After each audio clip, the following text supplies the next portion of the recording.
کچھ لوگ ایسے ہوتے ہیں جو اپنی باتوں سے دل جیت لیتے ہیں اور چہروں پر ایسی معصومیت سجا لیتے ہیں کہ سچ اور جھوٹ کی پہچان کرنا مشکل ہو جاتا ہے۔ سردار جہانیاں جو اپنے گاؤں کے نوجوانوں کے سامنے خود کو ان کا سب سے بڑا ہمدرد ظاہر کرتا ہے۔ سردار جہانیاں اپنے گاؤں کے نوجوانوں سے کہتا ہے، میں نے اپنی 200 کنال زمین بیچ کر آپ کے لیے اسکالرشپ کا انتظام کیا تاکہ تم پڑھ لکھ کر آگے بڑھ سکو۔ سردار جہانیاں کا دوسرا چہرہ یہ بھی ہے کہ وہ اپنی طاقت کو بچانے کے لیے کمزوروں کو کچلنے سے بھی گریز نہیں کرتا۔ دوستو، سردار جہانیاں صرف طاقت کا بھوکا نہیں ہے، وہ محبت کا بھی دشمن ہے۔ وہ جذبہ جو دلوں کو جوڑتا ہے، جس سے انسان بنتا ہے، سردار جہانیاں کو یہ بالکل بھی برداشت نہیں۔ اسے دو محبت کرنے والے کبھی بھی گوارا نہیں، اور جب اسے پتا چلتا ہے اس کی اپنی بیٹی شمائل ہی نروز سے محبت کرتی ہے تو سردار کی آنکھوں میں خون اتر آتا ہے۔ وہ صرف نروز کو ہی ختم کرنے کا فیصلہ نہیں کرتا بلکہ اپنی بیٹی کو بھی مٹانے کا ارادہ کر لیتا ہے، لیکن عین موقع پر اس کی بیوی اس کو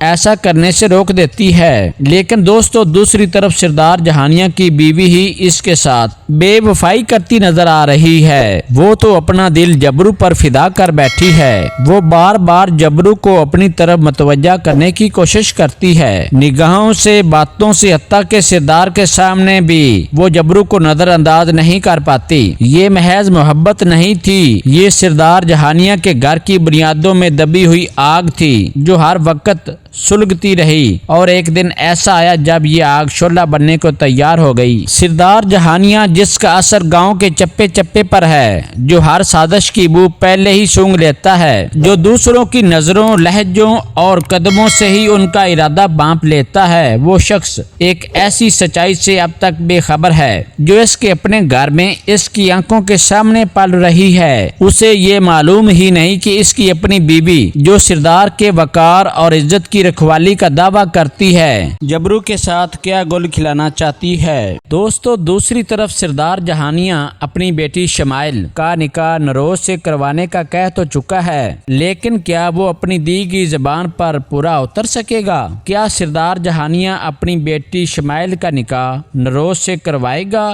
یا کہ اپنی بیٹی اور نروز کو دھوکہ دے گا؟ آپ کی اس بارے میں کیا رائے ہے؟ اپنی رائے کا اظہار کمنٹ سیکشن میں ضرور دیجیے گا، اور اگر آپ کو میری آج کی یہ ویڈیو اچھی لگی ہو تو اسے لائک اور میرے چینل کو سبسکرائب کرنا مت بھولیے گا تاکہ میری ہر آنے والی ویڈیوز آپ کو بر وقت ملتی رہیں۔ اپنا خیال رکھیے گا، ملتے ہیں اگلی ویڈیو میں، تب تک کے لیے اللہ نگہبان۔